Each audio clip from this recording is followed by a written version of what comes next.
আমাদের সমাজে প্রচলিত আছে প্রতিদিন ফজরের আজানের আগে মাইকে দোয়া কালাম পড়া হয় ও ডাকাডাকি করা হয় এবং গজল চালানো হয়। এটা কতটুকু জায়েজ? কোরআন ও হাদিসের আলোকে উত্তর দিলে ভালো হয়।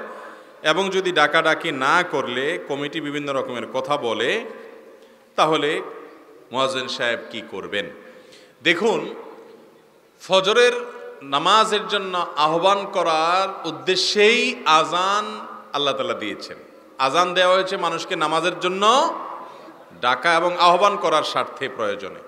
অতএব আজানের আগে পরে যদি আপনি ডাকাডাকির জন্য আরও কোনো পদ্ধতি এবং প্রসিডিউর অবলম্বন করেন, তাহলে কেমন যেন এই আজানটা মানুষকে ডাকার জন্য যথেষ্ট না। ঠিক না ঠিক? যে নামাজ পড়বে তার জন্য আজান যথেষ্ট ইনশাআল্লাহ। যে সালাত আদায় করবে না, গাফেল, তার জন্য আরো আধা ঘন্টা 1 ঘন্টা আগ থেকে মাইকে গজল গাইলেও সে নামাজ পড়তে আসবে না। মনে রাখবেন, শরীয়ত যখন কোনো আমল ঠিক করে দিয়েছে কোনো জায়গায় কোনো উদ্দেশ্যে, সে উদ্দেশ্য বাস্তবায়নের জন্য আপনি আরো অনেকগুলো আমল নিজে থেকে নির্ধারণ করে নিলেন, এটি কোনো কোনো সময় বিদআতে পর্যবসিত হতে পারে। সব ক্ষেত্রে না। অনেক সময় আপনি কি বিশ্বাস থেকে করছেন, কোন চিন্তা থেকে করছেন, এটাকে কতটা গুরুত্ব দিচ্ছেন, এটার উপরে নির্ভর করে সেটা বিদআতে পর্যবসিত হতে পারে। এই কারণে আজানের আগে, আজানের পরে, বিশেষ করে অনেক মসজিদে দেখা যায় আজানের পরেও মাইকে ডাকাডাকি করা হয়, যে নামাজের সময় হয়েছে সবাই উঠেন আসেন, ডাকাডাকি করা হয়। তো আজানে কি করা হয়েছে? আজানের মধ্যে তো সেটাই বলা হয়েছে, হাইয়া আলাস সালাহ, তোমরা নামাজের জন্য আসো, সালাতের দিকে আসো। হাইয়া আলাল ফালাহ, সফলতার দিকে আসো। আস-সালাতু খায়রুম মিনান নাওম, ঘুম থেকে সালাত উত্তম, নামাজ উত্তম, এই কথাগুলো তো আজানে বলা হয়েছে। অতএব আপনি যদি আবার 5 মিনিট 10 মিনিট ধরে মাইকে গজল গেয়ে বিভিন্নভাবে ডেকে ডেকে মানুষকে ঘুম থেকে তোলাটাকে অপরিহার্য বানিয়ে নেন, তাহলে সেটা আজানের যে ইবাদত আছে সুন্নাহসম্মত, সেটার মধ্যে কেমন যেন আপনি সংযোজন করলেন। এই জন্য এটা না করা উত্তম। আমরা বরং আজানের উপরে সীমাবদ্ধ থাকবো ইনশাআল্লাহ। আর মানুষকে সালাতের গুরুত্ব বুঝাবো, সালাতের প্রতি মানুষের সিরিয়াসনেস আনার চেষ্টা করব, কাউন্সেলিং করব, যাতে করে সে সালাতের জন্য চলে আসে। সবার হাতে হাতে আজকাল মোবাইল ফোন, এবং সকল মোবাইল ফোনেই অ্যালার্ম দেওয়ার ব্যবস্থা আছে। অতএব আমরা নিজের ব্যক্তিগত ব্যবস্থাপনায় ঘুম থেকে যেন উঠতে পারি, সেটি আমরা গ্রহণ করব। আর পুরো এলাকার মানুষকে আজানের মাধ্যমে সালাতের জন্য আহ্বান করব। ভিন্ন কোনো মাধ্যম নিজেরা সৃষ্টি করা উচিত হবে না। এরপরে প্রশ্ন হলো, এলাকার যুবকদের পক্ষ থেকে বিয়ে নিয়ে সব অভিভাবকদেরকে কিছু বলেন। যেখানে যাই যুবকদের আর্তনাদ, যুবকদের হাহাকার, যুবকদের তাদের এই হাহুতাশ, এটা আমাকে দেখা লাগে। সব জায়গায় প্রশ্ন যুবকরা দিবেই যে হুজুর আব্বাকে বুঝায় দেন, চাচারে বুঝায় দেন, জ্যাঠারে বুঝায় দেন, একটু আমাদেরকে যেন বিয়ে শাদী দেয়। মুরব্বীরা এগুলো লক্ষ্য রাখবেন যে যুবকরা বিয়ে করতে চায়, জেনা করতে চায় না। যুবকরা বেশিরভাগ আবিয়েতে নাকি অবিবাহিত লোকের সংখ্যা বেশি মনে হয়। ঠিক আছে, ঠিক আছে। তাদের গলার আওয়াজ, তাদের কণ্ঠ শুনে মুরব্বীরা নিশ্চয় বুঝতে পারছেন। অতএব নিজেদের নিরাপত্তার জন্য হলেও ছেলেদেরকে, মেয়েদেরকে উপযুক্ত হলে তাড়াতাড়ি বিয়ে দিয়ে দিবেন। আর যারা ঠিক ঠিক বলতেছেন যুবকরা, তারাও শুনে রাখেন, বিয়ে করার জন্য শুধুমাত্র হুজুরের কাছে কাগজ ধরায় দিবেন আর হুজুর ওয়াজ করে মুরব্বিরে দিয়ে আপনার বিয়ে করাই দিবে। আপনি বসে বসে নিজে তো এতদিন বাপের হোটেলে খাইছেন, এখন সাথে আরেকটারে আনায়ও খাওয়াইবেন। এত সহজ চিন্তা করেন কেন? অতএব আমাকে জিজ্ঞেস করে অনেক যুবক যে হুজুর তাড়াতাড়ি বিয়ে হওয়ার আমল কি? আমি বলি, তাড়াতাড়ি বিয়ে হওয়ার আমল হলো তাড়াতাড়ি কামাই রোজগার শুরু করা। পয়সা করে কামানো শুরু করে দেন, কোনো কাজকে ছোট মনে করবেন না। যেখানে যেটা পারেন, টিউশনি শুরু করে দেন, দোকানে কর্মচারীগিরি শুরু করে দেন, ছোট্ট একটা ব্যবসা শুরু করে দেন। নিজের এলাকা শরম লাগে দূরে যায় করেন, কিন্তু কিছু একটা শুরু করেন। আপনি যখন উপার্জন শুরু করবেন, কামাই রোজগার শুরু করবেন, পয়সা কড়ি বানাবেন, তখন আপনার বাপ মা বিয়ে দিবে। বিয়ে না দিলে কি হবে, মেয়ের বাপেরা এসে আপনাকে জবরদস্তি বিয়ে দিতে বাধ্য করবে। এই জন্য পয়সা কামাই করতে হবে। পয়সা কামাই করবেন না, মোবাইলে আজে বাজে জিনিস দেখে নিজের চরিত্র হুমকির মধ্যে যখন পড়ে যাবে বুঝতে পারবেন, আবার ইমানও আছে ভিতরে, তখন বলবেন যে না, বিয়ে তো করা দরকার। এই জন্য নিজে বাপের সংসারে খান, আবার বিয়ে করায় আরেকটা আইনা বাপের সংসারে খাওয়াইতে চান। বাপের প্রতি এত জুলুম কেন করতে চান? এই জন্য নিজেরাও এই শুধু ঠিক ঠিক জোগাড় দিলে হবে না, কাজ করতে হবে। কাজ করবেন তো ইনশাল্লাহ। আর অনেক মা বাপ আছে ছেলে মেয়ে কামাই রোজগার করে, বিদেশ গেছে মনে করেন, মাশাআল্লাহ রুজি রোজগার শুরু করছে, এরপরেও ওই ছেলে মেয়েকে সহজে বিয়ে দিতে চায় না। অনেক মা বাপ আছে এখনো এই অজ্ঞানতার মধ্যে আছে, বলে যে বিয়ে দিলে ভালোবাসাটা দুই ভাগ হয়ে যাবে, এই জন্য যতদিন আটকে রাখা যায় ততদিন ভালোবাসা আদায় করা যাবে। এগুলো অজ্ঞানতা। নবী করিম সাল্লাল্লাহু আলাইহি সাল্লাম বলেছেন, তোমাদের ছেলে মেয়ের জন্য উপযুক্ত পাত্র যদি পেয়ে যাও তাহলে আর দেরি করবা না, পাত্র পাত্রী পেলে খুব দ্রুততার সাথে বিয়ে দাও। যদি না দাও তারা জেনায় লিপ্ত হবে, পাপাচারে লিপ্ত হবে, নানান অপরাধে লিপ্ত হবে, এবং তার গুনাহের বোঝা দায় অভিভাবকদের উপরও আসবে। অতএব মোহতারাম হাজরিন, মুরব্বীরা যারা আছেন আপনাদের কাছে আকুল আবেদন করি, আপনাদের সন্তানদেরকে, আপনাদের অধীনস্থ ছেলে মেয়েদেরকে দ্রুততার সাথে বিয়ে দিবেন। বিয়ে দেওয়ার ক্ষেত্রে কালক্ষেপণ করবেন না। অনেক মুরব্বীরা বলে যে এই বাড়ির কাজটা শেষ করে নাও, এই জমিটা কিনে নাও, ওই দেনাটা শোধ করে নাও। আবার অনেকে বলে নিজের পায়ে নিজে দাঁড়ায় নাও। আরে যুবক তো নিজের পায়ে হাঁটে না, আরেকজনের পায়ে হাঁটে। তাহলে এগুলা বলে যুবকদেরকে বিয়ে থেকে বঞ্চিত রাখার মানেটা কি? বিশেষ করে যারা যারা সিনিয়র বয়সে অনেক মুরব্বী আছেন, আপনাদেরকে আমি বলছি, শুনেন বাবারে, আপনাদের সময়ে এত ফিতনা ছিল না, এখন যত ফিতনা এসে গেছে। এখন যুবকরা যুবতীরা নিজেদেরকে রক্ষা করতে পারে না। আমি তো বলি, নামাজি যুবক পাওয়া যায়, পর্দানসীন যুবতী পাওয়া যায়, কিন্তু নিজের যৌবনে কোনো প্রকার কালিমা লাগেনি। এমনকি ফেসবুকে, হোয়াটসঅ্যাপে, ইমোতে বিভিন্নভাবে ছেলে মেয়েদের একে অন্যের সাথে অবৈধ চ্যাটিং করেনি, কোনো প্রকার যোগাযোগ হয়নি, এই রকম যুবক যুবতী পাওয়া সোনার হরিণ হয়ে গেছে। স্বীকার করতে চায় না পোলাপান। এই জন্য এই ঠিক আসতে বলে যে ধরা পড়ে যাব, জোরে ঠিক বলবো বাপ দেখে ফেলবে এখানে আছে। ভাইরা আমার, এই সমস্যা আমাদেরকে স্বীকার করতে হবে।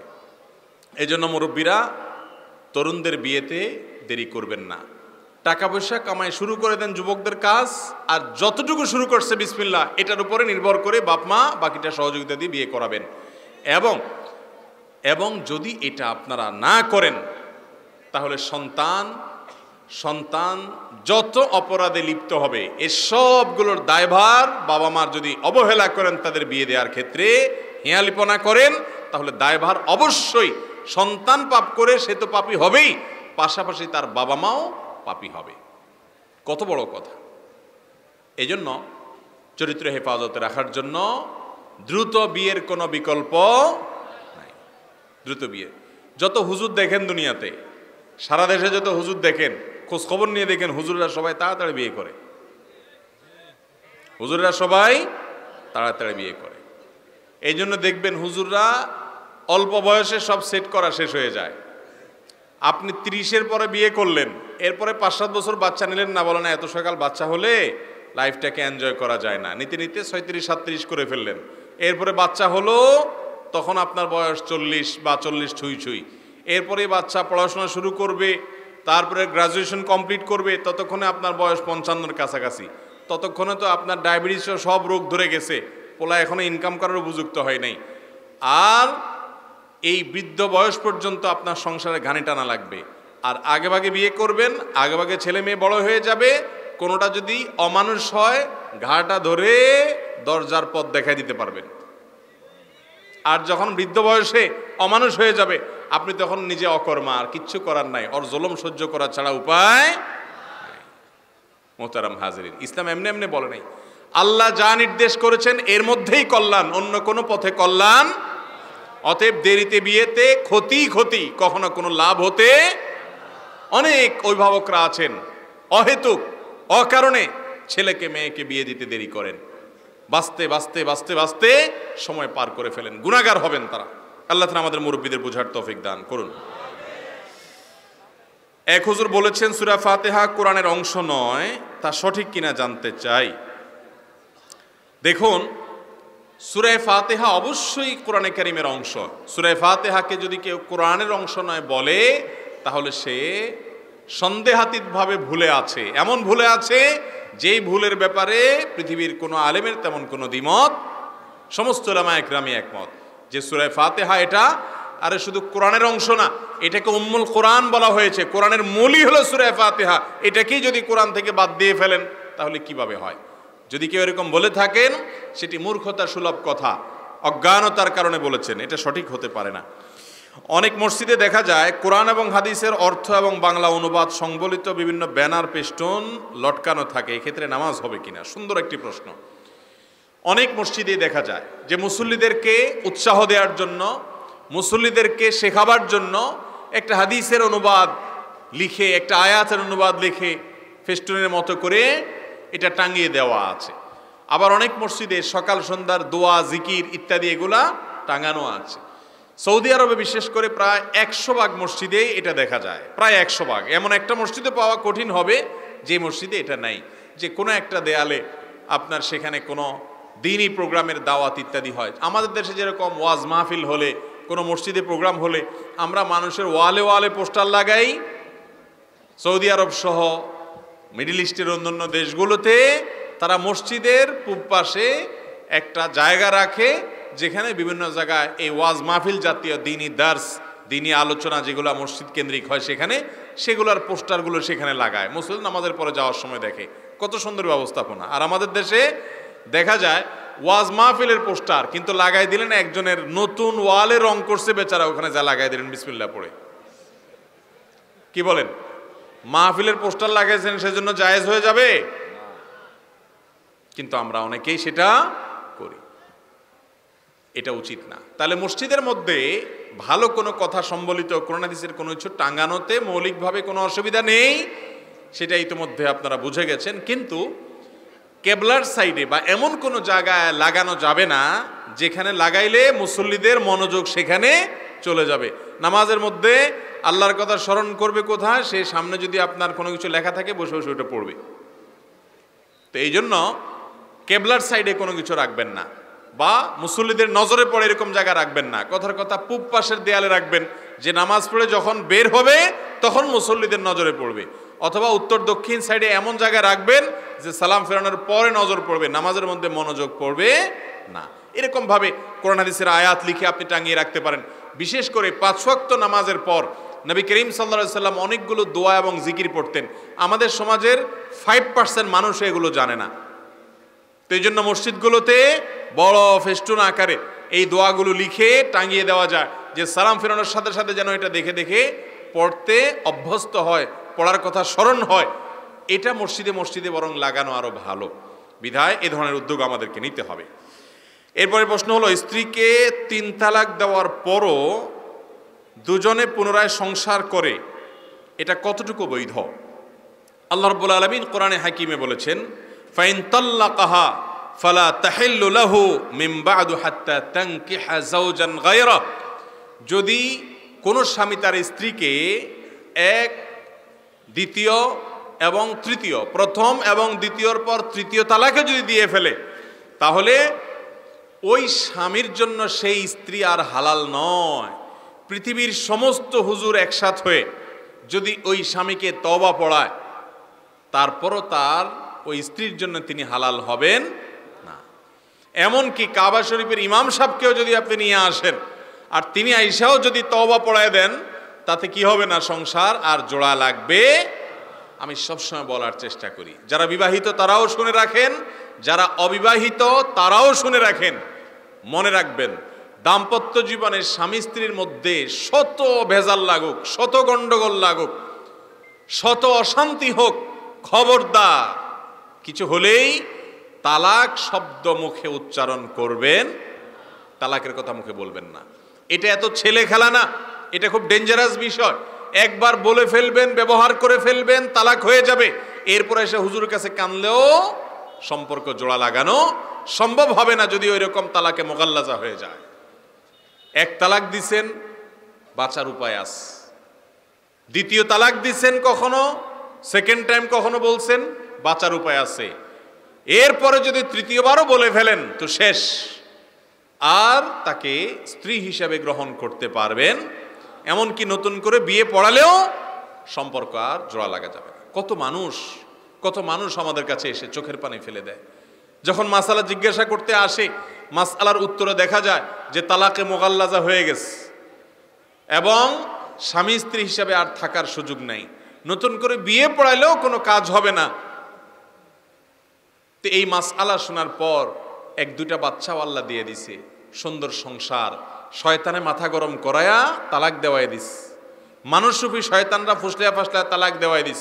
এরপর চোখের পানি ফেলে, কিন্তু জোড়া লাগানোর সুযোগ আর খবরদার। আমি এক্সট্রা কথা বলি বিভিন্ন জায়গায় যে ভাই, বউয়ের সাথে বেশি মনোমালিন্য হয়ে গেছে, তার অত্যাচারে আপনি অতিষ্ঠ হয়ে গেছেন, ধৈর্য ধারণ করতে পারতেছেন না, পারলে একটা ধাক্কা দেন, একটা সিমটি কাটেন, একটা আস্তে করে ছোট করে একটা বক্সিন টক্সিন মেরে দেন। যদি বেশি উল্টাপাল্টা করেন আপনার বিচার করা যাবে, এটার একটা বিহিত হবে। কিন্তু তালাক মেরে বসে থাকবেন, এটার বিহিত করা যাবে। কথায় কথায় তালাক, এটা ছোট লোকরা দেয়। অনেক ছোট লোক স্বামী আছে, কিছু হলেই কথায় কথায় তালাক দেয়। আবার ছোট লোক কিছু বউ আছে, কিছু হলেই গাট্টি বসকা ঠিক করে বলে বাপের বাড়ি গেলাম। এই দোনোটাই ছোট লোক। এই দোনোটাই কি? কিছু বন্ধু আছে ছোট লোক বন্ধু, যুবকরা ভালো বুঝবেন, কথায় কথায় কাট্টি দেয়, কথায় কথায় কিছু হলেই বলে কাট্টি, আর কথাবার্তা বলে না, আরে ব্লক করে ফেলছে, আছে না এরকম? এগুলো হলো ছোট লোক। ঠিক একইভাবে ওই স্বামীগুলা ছোট লোক যারা কিছু হলেই তালাকের কথা বলে, ওই মহিলাগুলো ছোট লোক যারা কিছু হলেই বলে তোমার সংসার রেখে আমি বাপের বাড়ি চলে গেলাম। কিরে বাবা, একটা সম্পর্ক এমনি এমনি হয় না, বিধায় খুব সাবধান থাকতে হবে। তৃতীয় তালাক যদি হয়ে যায়, তারপর ওই মহিলার অন্য কোথাও বিয়ে হলে সেই স্বামী তাকে কখনো তালাক দিলে কিংবা সেই স্বামী মারা গেলে, তারপর ওই আগের স্বামী যিনি তিনটা তালাক দিয়ে ফেলেছিলেন, তিনি চাইলে আবার নতুন করে বিয়ে হতে পারে। কিন্তু এত দূর এত কেন কিন্তু পার হওয়ার পরে, সেটা আবার এই কন্ট্রাক্ট ম্যারেজের মাধ্যমে না, সেটা আবার এই তথাকথিত হিল্লা বিয়ের মাধ্যমে না। হিল্লা বিয়ে যে পড়ে, যে পড়ায়, যার জন্য করা হয়, এদের সকলের প্রতি লানত বর্ষণের বদদোয়া করেছেন নবী করিম সাল্লাল্লাহু আলাইহি ওয়াসাল্লাম। বিদায় অভিশপ্ত কাজ কোনো মুসলমানের জন্য জায়েজ হতে পারে না। মহিলারা তালিম বা তাবলিগের জন্য ঘর থেকে বের হয়, তা কতটুকু জায়েজ? মহিলারা তারাও ইসলামের কথা মানুষকে বলবেন। আল্লাহ তাআলা কোরআনে কারীমে বলেছেন, আল মুমিনুনা ওয়াল মুমিনাত বা'দুহুম আউলিয়াউ বা'দ বা'দুহুম আউলিয়াউ বা'দ ইয়া'মুরুনা বিল মা'রুফ ওয়া ইয়ানহাউনা আনিল মুনকার। মুমিন পুরুষ আর মুমিন নারী, মুসলমান পুরুষ এবং নারী একে অন্যের পরিপূরক।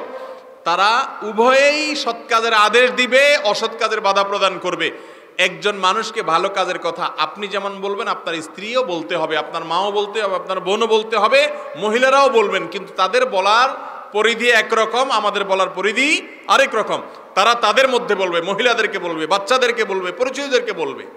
কিন্তু দাওয়াতের কাজের জন্য, ইসলাম প্রচারের জন্য, তালিমের জন্য বাসা থেকে তারা যদি বের হয়ে যান, সেক্ষেত্রে প্রথম শর্ত হলো এত কাছাকাছি যাবেন যে সফরের দূরত্ব হবে না, এবং দ্বিতীয় শর্ত হলো তাদের অভিভাবক, স্বামী হোক বাবা হোক, তাদের অনুমতি সাপেক্ষে যাবেন।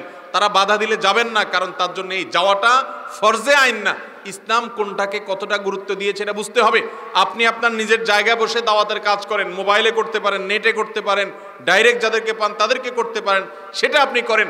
ওই বাহিরে আরেক গ্রামে গিয়ে, আরেক বাড়িতে গিয়ে করাটা আপনার জন্য শরীয়ত ফরজে আইন করেন এই মহিলা হিসেবে। আপনি সেটা করতে গিয়ে অভিভাবককে কোনো পাত্তা দিচ্ছেন না, কথা শুনছেন না, তাহলে আপনি এটা ইসলামের অনুসরণ করছেন না, আপনার নফস এবং প্রবৃত্তির অনুসরণ করছেন। অনেক মহিলারা আছে এগুলো বুঝে না। আবার আজকাল তো বাইরে হয়েছে এক জেলা থেকে আরেক জেলায় ইসলাম প্রচারে চলে যায় মাহরাম ছাড়া। মাহরাম ছাড়া হজ করা পর্যন্ত জায়েজ নাই, ওমরা করা পর্যন্ত জায়েজ নাই, সেখানে কিসের ইসলাম প্রচারের জন্য আপনি আরেক এলাকায় চলে যাচ্ছেন? তো এগুলো লক্ষ্য রেখে যদি মহিলারা দাওয়াতের কাজ করেন, তালিমের কাজ করেন, কোনো অসুবিধা নাই। এরপরে প্রশ্ন হলো, সকালে ফজরের নামাজের পরে ঘুমানো যাবে কিনা? ফজরের পরের ঘুমের যদি ফতোয়া দেই, তাহলে বেশিরভাগ লোকই তো এখানে আসামির কাঠগড়ায় দাঁড়ায় যাবে। ফজরের পরে বেশিরভাগ মানুষের ঘুমের অভ্যাস না। মাহফিলের মৌসুমে আমি পারি না, কিন্তু মাহফিলের মৌসুম বাদে বাকি সময় আমার বাসায় আমি আমার পরিবারের সদস্যদেরকে চেষ্টা করি রাত 10টার ভেতরে বিছানায় চলে যাওয়ার।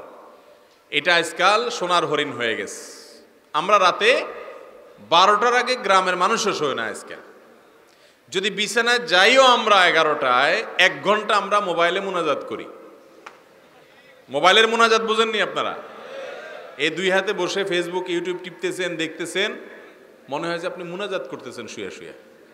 এই মুনাজাত করতে করতে মোবাইল ঘুমের চোটে মুখের উপরে পড়ার আগ পর্যন্ত রাখে না অনেকে, ঠিক না বে ঠিক?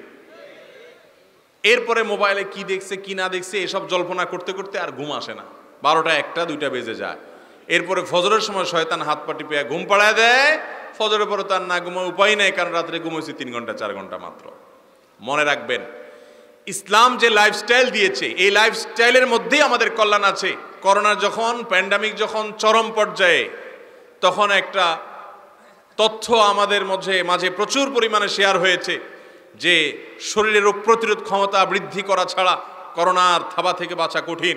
তাহলে রোগ প্রতিরোধ ক্ষমতা কিভাবে বৃদ্ধি করা যাবে, তার জন্য অনেক আমলের কথা, অনেক করণীয় কথা ডাক্তার সাহেবরা আমাদেরকে বাতাইছেন। এর ভিতরে একটা করণীয় হলো রাতে তাড়াতাড়ি ঘুমানো।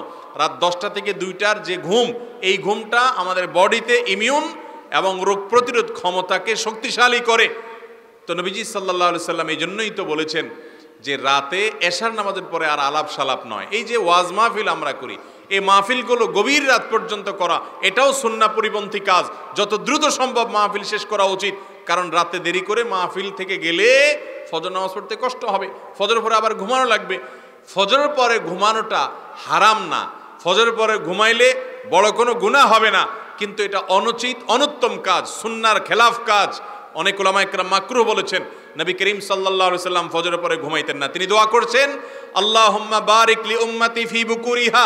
নবীজির দোয়া কাদের জন্য? যারা সকালবেলা কাজ করে, সকালবেলা যারা জেগে থাকে। তিনি দোয়া করেছেন, আল্লাহ আমার উম্মতের জন্য সকালবেলার সময়টাতে আপনি বরকত দিবেন।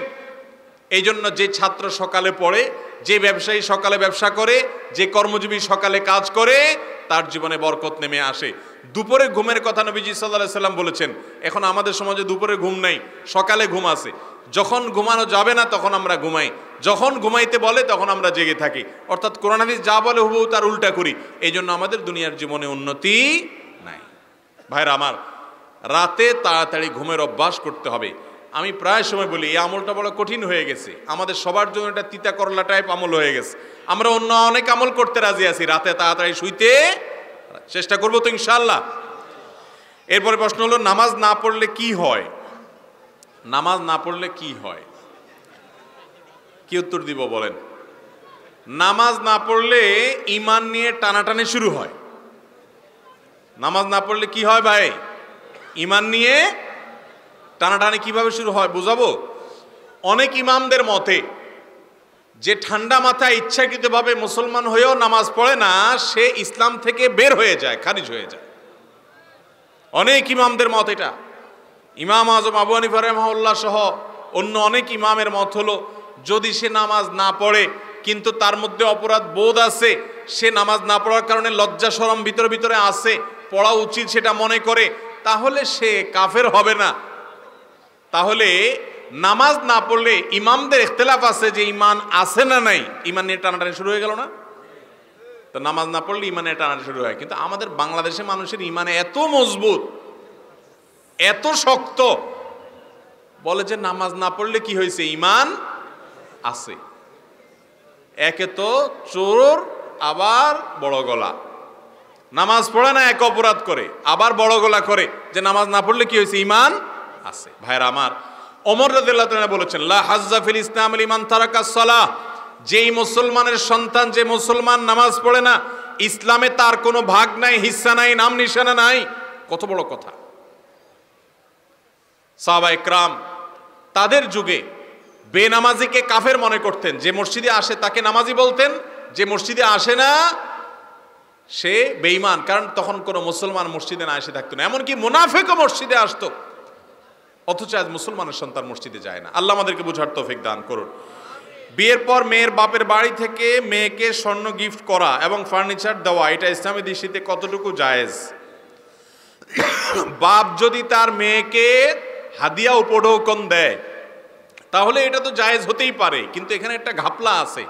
ঘাপলা হলো, আমাদের সমাজে বেশিরভাগ পরিবারে বাবা মা তার মেয়ের বিয়েতে মেয়েকে ফার্নিচার দেয়, স্বর্ণ গহনা দেয়, অন্য যা কিছু দেয়, এগুলো সবগুলো দেয় হলো মেয়ের শ্বশুরবাড়ির লোকদের মনোরঞ্জনের জন্য, তাদেরকে খুশি করার জন্য, মেয়েটার সুখের জন্য।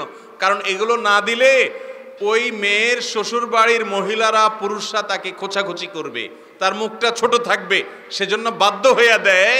এটাকে যদি আপনি উপঢৌকন বলেন, আমি বলবো এই সিচুয়েশন তৈরি করে শ্বশুরবাড়ির থেকে যে সমস্ত পুরুষেরা বিভিন্ন হাদিয়া নামক এই সব জিনিস আদায় করে, সেগুলো হাদিয়া নয়, সেগুলো যৌতুক।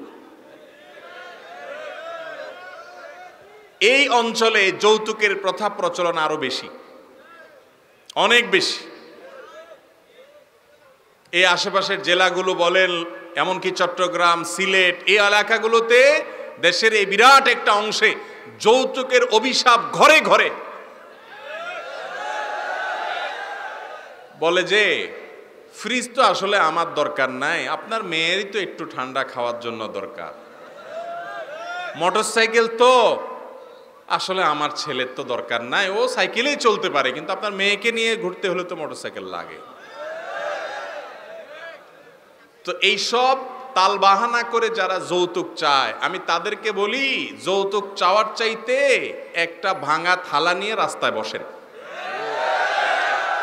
যারা মেয়ের বাপের বাড়ি থেকে যৌতুক আশা করেন, ঘুরাইয়া ফিরাইয়া বিভিন্ন রকমের বুদ্ধি করে, কৌশল করে মেয়ের বাপের বাড়ি থেকে এটা সেটা আদায় করেন। আমের সিজনে আম, কাঁঠালের সিজনে কাঁঠাল, রমজান আসলে ইফতারি, তারপরে আপনার ঈদের সময় সেমাই চিনি, কোরবানির ঈদের সময় ছাগল। আরে বাপরে বাপ, এর চাইতে বড় ছোট লোক আল্লাহর জমিনে আরেকটা নাই। এই দুনিয়াতে সবচেয়ে নিচু মাপের ছোট লোক যদি দেখতে চান তাহলে যৌতুকখোরদেরকে দেখবেন, এদের চেয়ে বড় ছোট লোক আর নাই। কেন বলছি কথাটা? অল্প দুঃখে বলি নাই, শুনেন। একটা মেয়েকে, আপনি যে মেয়েটাকে বিয়ে করে আসছেন, এই মেয়েটা কি বাতাসে বড় হয়ে গেছে? জন্মের পর থেকে তার বাপ মা তাকে তিল তিল করে শত শত হাজার হাজার টাকা তার পিছনে খরচ করে তাকে বড় করছে, ঠিক না ঠিক? তার পিছনে ঔষধ খরচ করেছে, তার পিছনে ভরণ পোষণ দিয়েছে, তাকে পড়ালেখা করিয়ে মানুষ করেছে। সে পড়ালেখা করে শিক্ষিত হয়েছে এই মহিলা, কিন্তু শিক্ষিত হওয়ার পর তার শিক্ষার আলো ছড়াবে কোথায়? আপনার বাসা, ঠিক না ঠিক?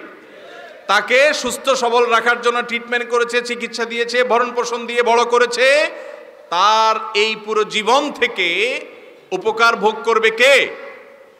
আপনি, স্বামী এবং স্বামীর বাপ মা, স্বামীর পরিবার, ঠিক না ঠিক?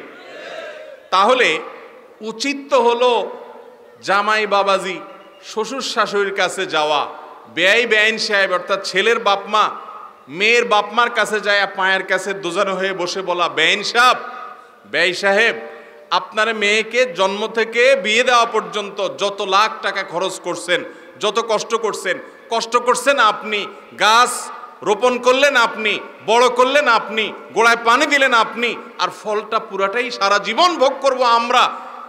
আমাদের তো কৃতজ্ঞতা থাকা উচিত। আমরা আপনার এই মেয়েকে বড় করতে যত পয়সা করি খরচ হচ্ছে, সবগুলো আপনাকে দিতে চাই। তাদের কাছে, মেয়ের বাপমার কাছে যায় দোজানো হয়ে এরকম করে নিবেদন করা উচিত।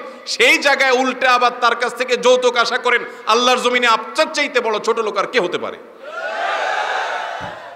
যুবকরা প্রতিজ্ঞা করতে হবে যে বাপমা যত উসফুস করুক, বাপমার কোনো অন্যায় আবদার মানা যাবে, বাপমার সাথে বেয়াদবি করা যাবে না, কিন্তু তাই বলে অন্যায় কোনো আবদারও মানা যাবে। অতএব যারা বিয়ে করেন নাই, একটি সুতা শ্বশুর বাড়ি থেকে নিবেন না, প্রতিজ্ঞা করতে পারবেন? একটি সুতা নিবেন না, নিয়ত করবেন তো ইনশাআল্লাহ। বিয়ে তো আমরাও করেছি, এত বড় গলায় কথা বলতেছি, যৌতুক নিলে বলতে পারতাম? ভাইরা আমার, এটার মতো জুলুম আরেকটা হয় না, ভদ্রবেশে ডাকাতি। ভদ্রবেশে ডাকাতি। আরে বাবা, অনেক সময় যার বিয়ে তার খবর নাই, পাড়াপড়শির ঘুম নাই। যেই ছেলে বিয়ে করে আনছে সে যৌতুক আশা করে না, ছেলেটা ভালো, ছেলে বুঝে এই মেয়েকে তার বাবা মা বড় করে দিয়েছে, এই জন্য শরীয়ত বলছে তুমি মহরানা আদায় করে তারপর নিয়ে আসো। আর আপনি উল্টা তার কাছ থেকে আদায় করতেছেন। বিদেশে যাবেন, শ্বশুরের কাছে ভিসার টাকার জন্য দাঁড়ায় রয়েছেন, শ্বশুরের কাছে না দাঁড়ায় থাকা বিখ্যাত থালা নিয়ে রাস্তায় দাঁড়ান। দেখেন কথাগুলো কড়া, কিন্তু কড়া কথা ছাড়া উপায় নাই, কারণ আমাদের রোগটা এত জঘন্য হয়েছে, অপারেশন ছাড়ার উপায় এখন ভদ্র ভাষায় হয়। আবার এর মাধ্যমে আমাদের একটা বড় ক্ষতিও আমরা করি, যেটা আমরা বুঝি না। সেটা কি আমি বলি। একজন মেয়ে তার বাবার সম্পদে তার হক আছে না নাই? কিন্তু বিয়ের সময় এই ফার্নিচার, গহনা, এটা সেটা দিয়া আসল যেটা মেয়ের পাওনা ওইটা থেকে বঞ্চিত করে দেয়। বাপমারও এখানে কারসাজি অনেক সময় থাকে। লামসাম দিয়া মেয়েরে বিদায় দেওয়া, যে তোমাকে তো অনেক কিছু দিয়ে বিয়ে দিস না, এসব চলবে না। মেয়েকে মেয়ের অধিকার বুঝিয়ে দিতে হবে। আমি প্রায় সময় বলি, আমি সংশ্লিষ্ট বিষয়ে যারা জমি জমা সম্পর্কে ভালো বুঝেন, এই সম্পর্কে অভিজ্ঞদের কাছ থেকে জেনেছি, আমাদের দেশে যত ল্যান্ড আছে, যত জমি আছে, এই জমির দলিলের প্রায় সবই পুরুষদের নামে, মহিলাদের নামে জমির দলিল পাওয়া যায় না। অথচ পুরুষের সংখ্যা কি মহিলাদের চাইতে একেবারে কম? তাহলে তাদের নামে জমি নাই কেন? কারণ আমরা তাদের হক নষ্ট করি, তাদের অধিকার নষ্ট করি। মেয়েদের অধিকার নষ্ট করা যাবে না। বিয়ে করবেন, আবারও বলছি, আপনার ছেলেকে আপনার মেয়েকে বিয়ে করাবেন, মেয়ের বাপ মেয়ের মারে বাতাস করবেন যায়, হাত পা টিপবেন যায়, যে বেঈ সাহেব দয়া করে দেন, মেয়েটা আপনার গাছ, ফল আমার ছেলে আমার সংসার ভোগ করবে। সেই জায়গায় উল্টা তাদের কাছে চাচ্ছেন। আল্লাহ আমাদেরকে বুঝার তৌফিক দান করুন। আশেপাশে যেসব মহিলারা খোঁচাখুচি করে যে তোমার শ্বশুরবাড়িতে কিছু দেয় নাই, এই সমাজে বেশিরভাগ মানুষ খারাপ হয় আশপাশের লোকের কারণে। নিজে খারাপ হতে না চাইলেও আশেপাশের লোকেরা খারাপ করে দেয়। মানুষরূপী কিছু শয়তান মহিলা আছে, এই শয়তান মহিলাগুলো এসে খোঁচাখুচি করে, বলে যে তোমার শ্বশুরবাড়িতে কিছু দেয় নাই। মেরে জিজ্ঞেস করে তোমার বাবারা কি দিছে। মুখের উপরে বলা উচিত আমার বাবারা কি দিবে, ফকির ফাকড়া থাকলে ভিক্ষা দিবে। আপনারা যারা যুবকরা আছেন, স্ত্রীদেরকে প্রোটেকশন দিবেন, কোনো ছোট লোক মহিলা যেন তাদেরকে উত্ত্যক্ত করতে না পারে। কিন্তু আবার যুবকরা ঠিক বলতেছেন, আজকাল পোলাপান বিয়ের পর থেকে শ্বশুরবাড়ির পক্ষে এমনি লড়াই করে। আবার এইটা করতে গিয়া বাপমার সাথে বেয়াদবি করিয়েন না, গল্লির ঠাওর ঠিক রাখেন। বাপমা বড় না শ্বশুর শাশুড়ি বড়? বাপমার অন্যায় কথা মানবেন না, যৌতুক নিবেন না, এর মানে এই না যে বাপমার কোনো কথা মানবেন না। বলবেন যে হুজুর শিখা দিয়েছে শ্বশুর শাশুড়ির ঠ্যাং ধরে বসে থাকতে। খবরদার, ব্যালেন্স করতে হবে। আল্লাহ আমাদেরকে বুঝার তৌফিক দান করুন। স্বামী স্ত্রী সময় কাটানোর জন্য দাবা লুডু খেলতে পারবে কিনা? দাবা খেলা এটার ব্যাপারে হাদিসে পরিষ্কার নিষেধাজ্ঞা আছে। স্বামী খেলুক স্ত্রী খেলুক যেই খেলুক সবার জন্য নিষেধাজ্ঞা সমানভাবে, এটা জায়েজ নাই। আর লুডু খেলা, যেহেতু তখন সাহাবীদের যুগে এই টাইপের লুডু খেলা ছিল না, কিন্তু দাবা লুডু এগুলা একই টাইপ, কাছাকাছি টাইপ খেলা। এই ধরনের খেলা নয়, বরং স্বামী স্ত্রী খেলবেন হলো শারীরিক কসরত হয় এরকম খেলা, যেমন কুস্তির কথার কথা বললাম, কুস্তি না, মানে শারীরিক ব্যায়াম হয় সেরকম খেলা। আমাদের প্রিয় নবী সাল্লাল্লাহু আলাইহি সাল্লাম আম্মা জান আয়েশা রাদিয়াল্লাহু তাআলার সাথে দৌড়াদৌড়ির প্রতিযোগিতা দিয়েছেন। নবীজির শরীরে 40 জন জান্নাতি যুবকের শক্তি ছিল, তিনি অনেক শক্তিশালী মানুষ ছিলেন। আয়েশা রাদিয়াল্লাহু তাআলা বয়সও ছোট, আবার মেয়ে মানুষ, আবার খুব হ্যাংলা পাতলা ছিলেন। ইফকের ঘটনায় হাদিসের বিবরণ আছে যে তিনি যখন পালকিতে উঠে বসতেন তখনও পালকির যা ভার হতো, তিনি যখন পালকিতে না বসতেন তখনও একই ভার হইতো, মানে এত পাতলা ছিলেন। তাহলে একে তো হ্যাংলা পাতলা, আবার বয়সে ছোট, আবার মহিলা মানুষ, আর নবীজি সাল্লাল্লাহু আলাইহি সাল্লাম বয়সে বড়, সুঠাম এবং শক্তিশালী মানুষ, আল্লাহ প্রদত্ত বিশেষ পাওয়ার আছে। এই মানুষটার সাথে দৌড় প্রতিযোগিতা দিয়েছে নবী করিম সাল্লাল্লাহু আলাইহি সাল্লাম। সুবহানাল্লাহ। স্ত্রীর সাথে কি দৌড় প্রতিযোগিতা? দৌড় প্রতিযোগিতা। তো দৌড় প্রতিযোগিতা খুব স্বাভাবিকভাবে আয়েশা রাদিয়াল্লাহু তাআলা হেরে গেছে, কারণ উনি তো রাসূল সাল্লাল্লাহু আলাইহি ওয়াসাল্লামের সাথে পারার কথা না। রাসূল সাল্লাল্লাহু আলাইহি ওয়াসাল্লাম জিতে গেছে। এখন জিতে গেলে মহিলারা সাধারণত একটু কি হয়, মন খারাপ করে। ঝগড়া লাগলেও যদি বউরে একটু জিতায় দিতে পারেন, তাহলে আপনার সংসারে শান্তির বন্যা বইবে। বেকুব পুরুষ যারা, তারা কথায় কথায় বউরে শুধু দমায় রাখে, আর শেয়ানা পুরুষ যারা, তারা বউরে সবসময় জিতায় রাখে, বলে হ্যাঁ তুমি ঠিকই বলছো, তোমার কথা না শুনে তো আমার কপাল পুড়ছে। যত পাম্পটি দিবেন, যত প্রশংসা করবেন, যত বেশি উৎসাহ দিবেন, সংসার তত সুখকর হবে। আর পণ্ডিতি করতে চাবেন তো কপালে দুঃখ আছে। নবী করিম সাল্লাল্লাহু আলাইহি সাল্লাম প্রথম দৌড়ে যখন দেখলেন আম্মা জান আয়েশা হেরে গেছে, মন খারাপ, বলছেন চলো আবার একটু কম্পিটিশন করি। তা আবার দৌড় দিচ্ছেন। এবার রাসূল সাল্লাল্লাহু আলাইহি ওয়াসাল্লাম ইচ্ছাকৃত হেরে গেছে। এই যে দেখছেন ইচ্ছাকৃত হারাস প্রমাণ হলো কি হলো না ভাইরা আমার? সেজন্য স্বামী স্ত্রী এ ধরনের বিনোদন, এ ধরনের খেলাধুলা করবে, যে খেলাধুলাতে শারীরিক ব্যায়াম হয়, শারীরিক কসরত হয়। স্বামী স্ত্রী কেন, অন্য সবার জন্য শরীয়ত এ ধরনের খেলাধুলাকে প্রশংসা করেছে, এবং এরকম খেলাধুলা শরীয়তে জায়েজ রেখেছে। যে খেলাধুলা শারীরিক কসরত হয়, সেখানে কোনো জুয়া নাই, হারাম কোনো কিছু নাই, শরীরের ব্যায়াম হয়, সে ধরনের খেলাধুলা হতে পারে। কিন্তু আপনি লুডো খেললেন, দাবা খেললেন, এগুলোতে শরীরের কোনো ব্যায়াম হয়? আজকাল পোলাপান দেখবেন সব ফুলে ফুলে তুলতুলা হয়ে যাচ্ছে, ঠিক না বেঠিক? চর্বি জমতে জমতে শেষ, কারণ এগুলো খেলাধুলার সুযোগই পায় না। সারাদিন ওই মোবাইল টিপে, ট্যাব টিপে, গেমস খেলে, হান করে, তান করে, লুডো খেলে। আমাদের যখন ছোট বাল্যকাল ছিল, আপনারা যারা বেশিরভাগ মানুষ সিনিয়র যারা আছেন, বয়সে 40-এর বেশি যাদের বয়স, তারা ছোটবেলায় দৌড়াইছেন, লাফাইছেন, গোল্লা খেলছেন, ফুটবল খেলছেন, হাডুডু খেলছেন, শরীরে চর্বি জমারই সুযোগ পায় নাই, সুস্থ আছেন। আর এখনকার পোলাপান ছোটবেলা থেকেই একেবারে ফার্মের মুরগির মতো হয়ে যায়, কারণ ওই বাপমাই তাকে ধ্বংস করতেছে। বিধায় এ ধরনের খেলাধুলা শরীয়তে জায়েজ, কিন্তু যেই খেলাধুলা কোনো শারীরিক কসরত হয় না, এগুলো আরো ব্রেনকে অবসাদগ্রস্ত করে। আপনি দেখেন লুডো খেলেন আর যেটাই খেলেন, যারা খেলে, এই যে ক্যারাম খেলা টেলে, দেখবেন চোরের মতো চেহারা হয়ে যায়। লম্বা সময় ধরে যদি খেলে, চেহারা দেখবেন যে বিবর্ণ হয়ে যায় এবং ক্লান্ত হয়ে যায়। এটা করা যাবে না। মহিলারা নিজ ঘরে গেঞ্জি পরিধান করতে পারবে কিনা? নিজ ঘরে মহিলারা গেঞ্জি পরতে কোনো অসুবিধা নাই, বিশেষ করে স্বামীর সামনে, স্বামীর প্রয়োজনে। আর যদি জামার ভেতরে গেঞ্জি পরেন তাহলেও কোনো অসুবিধা নাই। তার সৌন্দর্য, তার পর্দা, এটা তার সৌন্দর্য যেন অন্যের সামনে প্রকাশিত না হয়, এবং মাহরাম পুরুষদের সামনে অশালীনভাবে যাতে নিজেকে উপস্থাপন করানো হয়, সেটা মাথায় রেখে তিনি এই পোশাকগুলো পরতে পারবেন। অর্থাৎ স্বামী আছেন, সেখানে একান্তে পরলেন, কিংবা নাইট ড্রেস হিসাবে পরলেন একান্তে, কিংবা অন্য পোশাকের নিচে পরলেন, যাতে অড দেখা না যায়, অশ্লীলতার বিস্তার না হয়, কিংবা পরপুরুষের সামনে না গেলেন, সেই শর্তে জায়েজ হতে পারে। মহিলাদের মুখের অতিরিক্ত পশম কেটে ফেললে গুনাহ হবে কিনা? অতিরিক্ত পশম বলতে যদি এরকম হয় যে এত পশম যে এটা রীতিমতো দোষ ত্রুটি, এটা রীতিমতো বোঝা যাচ্ছে যে টু মাচ হয়ে গেছে, হ্যাঁ, এটা দেখতে খারাপ দেখা যাচ্ছে, তাহলে এটা তো ত্রুটি, এটা তো একটা রোগের মতো। অতএব ওইটার ট্রিটমেন্টের জন্য উদ্যোগ নেওয়া যেতে পারে। কিন্তু আল্লাহর সৃষ্টিতে পরিবর্তন, যেমনটি ব্রু প্লাগ জাতীয় করে, ব্রু প্লাগ নিয়ে ফোকাহাদের মধ্যে মত পার্থক্য আছে, কিন্তু এ জাতীয় ব্রু প্লাগ জাতীয় যে আপনার পশম তুলে ফেলা, সেটা আসলে খাবারের সময় বিসমিল্লাহ বলেন নাই, শয়তান আপনার সাথে খাবারের শরিক হয়, বরকত নষ্ট হয়ে যায়, খাবারের উপকারিতা ভাগ হয়ে যায়।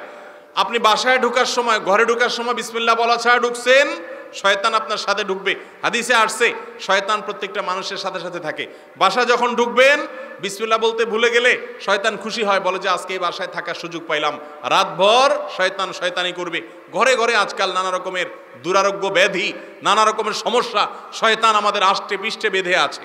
আমরা ঘরে ঢুকতে বিসমিল্লাহ বলি না। আমি বলি ঘরগুলোকে দুষ্ট জিন থেকে, শয়তান থেকে বাঁচার জন্য যে কাজগুলো করবেন, এর ভিতরে অন্যতম একটা কাজ হলো, যত লোক এ বাসায় ঢুকবে অবশ্যই সবাই, বাচ্চা থেকে বড় সবাই, ঢুকার সময় বিসমিল্লাহ, বের হওয়ার সময় আবার বিসমিল্লাহ, খাওয়ার সময় বিসমিল্লাহ, টয়লেটে যাওয়ার সময় বিসমিল্লাহ, এবং সকল কাজে বিসমিল্লাহ বলতে হবে। অতএব যদি দোয়া না পড়েন গুনাহ হবে না, কিন্তু আপনারই ক্ষতি হবে, এজন্য এটা করা অনুচিত।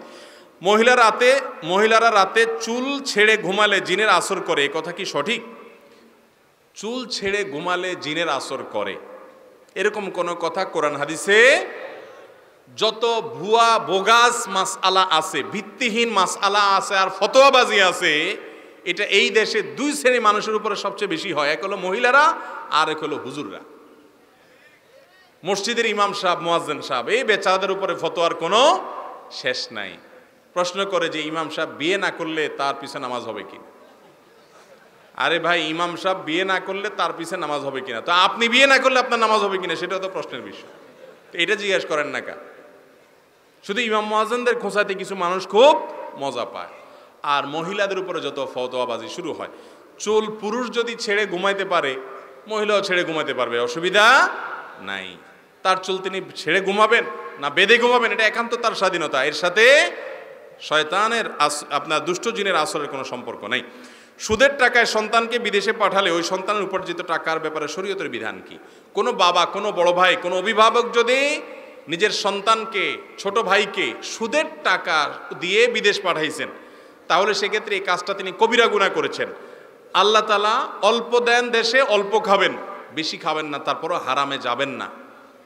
যদি কেউ এরকম করে ফেলে তাহলে তার সব উপার্জন হারাম হয়ে যাবে না, সব উপার্জন হারাম হয়ে সেখানে গিয়ে যদি সে বৈধ কাজ করে তাহলে তার উপার্জন কি হবে? বৈধ হবে। কিন্তু যে কাজটা তারা আগে করে ফেলেছেন এটা অন্যায় করেছেন, এই জন্য আল্লাহর কাছে মাপ চাইতে হবে, লজ্জিত হতে হবে, ক্ষমা চাইতে হবে। এরপরে প্রশ্ন, পালিয়ে বিয়ে করা শরীয়তের দৃষ্টিতে কি বৈধ? পালিয়ে বিয়ে করা যুবক পোলাপানের প্রশ্ন নিশ্চয়ই। হয়তো প্ল্যান প্রোগ্রাম করছে, এখন শুধু মাসালাটা উত্তর পাইলে দৌড় দিবেন। দেখেন, ভালো করে শুনে রাখেন, বিয়ে কি ভালো কাজ না খারাপ কাজ? খারাপ কাজ? ভালো কাজ। তো ভালো কাজ কি মানুষ চোরের মতো পলায় পলায় করে? চোর চুরি করতে না পলায় করে? আপনি কি চুরি করতে যাচ্ছেন? তাহলে বাঘের বাচ্চার মতো বুক ফুলাইয়া প্রকাশ্যে ঘোষণা দিয়ে করবেন। হাদিসে আসছে আলিনু হাদান নিকাহ, বিবাহকে তোমরা প্রকাশ করো, জানান দিয়ে করো, ঘোষণা দিয়ে করো। এটা লুকায়া করার জিনিস না। যুবক ভাইয়েরা, ঘোষণা দিয়ে তো করতে পারবেন না, কারণ উত্তম মধ্যম পড়বে, বাপ মারা ধুইয়া একা একা সারতেছেন, সেজন্য পালানোর ধান্দা করতেছেন। আমার কথা শুনেন, বিয়ে জীবনে একবার করবেন, পালায়া টালায়া করবেন। যে মেয়ের হাত ধরে যাবেন বা যে মেয়ের যে ছেলে ফুসলায়া ফাসলায়া রাজি করাইছে পালানোর জন্য, মনে রাখবেন এই ভুলের কারণে সারা জীবন আফসোস করবেন, আর এই ভুলটাকে শোধরাতে পারবেন। কারণ কি? বিয়ে সময় মা বাবা, ভাই বোন, আত্মীয় স্বজন, এলাকাবাসী মিলে যে আনন্দ হবে, এই আনন্দ ওই পালায়া পালায়া চুরি করে বিয়ে করেন না কোনোদিন পায় না। অন্যদের খুশির ছোটে বিয়ে হবে, আনন্দ হবে, এগুলো দেখে দেখে পরে আফসোস করবেন, হায় রে আমার কপালে কি হলো, অমুকের কথায় ফুসলানের চোটে তার হাত ধরে পলাই গেছে। এরপর দৌড়ের উপরে থাকবেন। খবরদার, অভিভাবক এবং মুরব্বীদেরকে সম্মত করে বিয়ে করবেন। বিবাহ বহির্ভূত সম্পর্ক করে এরপরে হাত ধরাধরি করে পালাপালি করবেন, এই সমস্ত নাটক করবেন না। এটা চোরের খাসলত। আপনি কি চুরি করতে আসছেন? কেন এই কাজ করবেন? অতএব পালাপালি করে বিয়ে করবেন না, এটা উচিত নয়। বিয়ে করবেন অভিভাবকদের সাথে নিয়ে। মুশকিল হলো কি জানেন, বিয়ের আগে ইবলিস আছে না, ইবলিস যুবকদের মাথায় ঢুকায় যে এই মেয়ের সাথে তোমার হারাম রিলেশন হয়ে গেছে, এইটা ছাড়া পৃথিবীতে অন্য কোনো মেয়ের সাথে বিয়ে হলে তোমার পুরো লাইফটাই মিসে হয়ে যাবে। একই কথা মেয়ের কাছেও ইবলিস যায়, কয়েকশো ইবলিস হয়তো লেগে যায়, যায় বুঝায় এই ছেলে, এটার সাথে তোমার প্রেম হয়েছে, অবৈধ সম্পর্ক হয়েছে, হারাম রিলেশন হয়েছে, ওর সাথে যদি বিয়ে না হয় তোমার মা বাপ তো দিবে না হাবভাবে মনে হচ্ছে, তাহলে যদি এখন পালায়া না যাও দোনোজন, বিয়েটা করে না ফেলাও, তাহলে তোমার পুরো জীবনই মিশা হয়ে যাবে। এরপরে দেখা যায় 2 বছর, 4 বছর, 6 বছর, কারণ আসামি সব তো আমাদের কাছে আসে এক সময়। 2-4 বছর পরে যখন ঘোর কেটে যায় তখন আইসা বলে, হুজুর ওর হাত ধরে পালাইছিলাম সুখের আশা, এখন 2-4 বছর পাওয়ার পরে দেখি যে ওর চেহারা পাল্টে গেছে, তো অমানুষ। আমার অফিসে গত কিছুদিন আগে এক ভদ্র মহিলা আসছেন, তার ঘটনা শুনে চোখ ছলছল করে আসছে আমার। ভদ্রমহিলা বললেন যে হুজুর 14 বছর বয়সে তার সাথে রিলেশন করেছি, হারাম সম্পর্ক করেছি, 35 বছর এখন চলছে, সেই থেকে বিয়ে শাদী করে এতদিন চলছি, এখন সে অন্য মেয়ের সাথে সম্পর্ক করে বিয়ে করে সুখে আছে, আমাকে আর মানুষও মনে করছে না। এদিকে আমার বাপ মা 14 গোষ্ঠীও হারাইছি, তাকেও হারাইছি। আমরা একটা বুলি সবাই মুখস্থ করে রাখছি, হারামে আরাম আছে, হারামে আরাম নাই। কিন্তু এটা শুধু মুখের বুলি, কাজের সময় সবাই হারামের পথেই দৌড়াই, ঠিক না ঠিক? হারাম পথে কোটিপতি হওয়ার সুযোগ আছে, আর হালাল পথে কোন রকম ডাইল ভাত খাওয়ার সুযোগ আছে। কোনটা নিবেন? ডাইল ভাত। মুখে যতটা বলতেছেন, বাস্তবে এতটা ডাইল ভাতের মতো সহজ। আল্লাহ আমাদেরকে ঈমানি শক্তি দান করুক। যুবক ভাইয়েরা, যুবতী বোনেরা, শুনে রাখেন, হারাম রিলেশন এবং হারাম সম্পর্ক কখনো মানুষকে সুখ এনে দিতে পারে। এইসব সম্পর্কগুলো ভালো থাকে না। আমি একটা কথা প্রায় বলি, ভাই, অবৈধ এবং প্রেম ভালোবাসা, তথাকথিত বিবাহ বহির্ভূত প্রেম ভালোবাসার শিক্ষক কারা? নাটক সিনেমার যারা অভিনয় করে, অ্যাক্টর টেক্টর আছে এরা, তাই না? এদের বিয়েগুলোর অবস্থা কি কি বলেন? চায়না মালও এর চাইতে বেশি টিকে, ঠিক না ঠিক? চায়না মালও আর একটু বেশি লাস্টিং করে, এদের বিয়ে তদ্দুরও লাস্টিং। তাহলে কার পিছনে ঘুরতেছেন আপনি? আমি সব জায়গায় বলি, এই যে মুরব্বীরা যারা বয়স্ক আছেন, জিজ্ঞেস করে দেখেন, চাচির সাথে চাচার যে সম্পর্ক, এটা সুপারগুলোর চাইতে আরো শক্ত। চাচা চাচির ছাড়া, চাচি চাচার ছাড়া বাঁচে না। আর যুবকরা, আমি সব জায়গায় বলি, যুবকরা এখন এত ভালোবাসাবাসি, I love you too message দেন, পাল্টা মেসেজ, ফেসবুকে, মেসেঞ্জারে, মোবাইলে ফুল দেন, চটপটি খাওয়ান, চাইনিজ খাওয়ান, ফুচকা খাওয়ান, বাজারে নিয়ে যান, জামা কাপড় কিনে দেন, এত কাহিনী করেন। এরপরও 2 দিন পরে চুলাচুলি আর মারামারি ছাড়া কিচ্ছু নেই। কারণ অবৈধ সম্পর্কে কখনো হারামে আরাম হতে পারে। এজন্য আল্লাহ তাআলা বুক ভরা ভালোবাসা সবার মধ্যে দিয়েছেন। আপনারা যারা বয়সে তরুণ, এখনো ছোট মানুষ, এই বুক ভরা ভালোবাসা আল্লাহ দিয়ে রেখেছেন। এই ভালোবাসা জমায় রাখেন, বৈধ স্ত্রীর অপেক্ষা করেন, সকল ভালোবাসা তখন তাকে নিবেদন করবেন। আর আগে ভাগে যদি ইটিস ফিটিস করে 2 নম্বরই পথে ভালোবাসা আদান প্রদান করেন, তাহলে ভালোবাসা ওই জায়গা মতো গেলে ঘাটতি পড়ব। কথা কি বুঝাতে পারছি? অবৈধ সম্পর্ক কখনো মানুষকে আরাম দিতে পারে।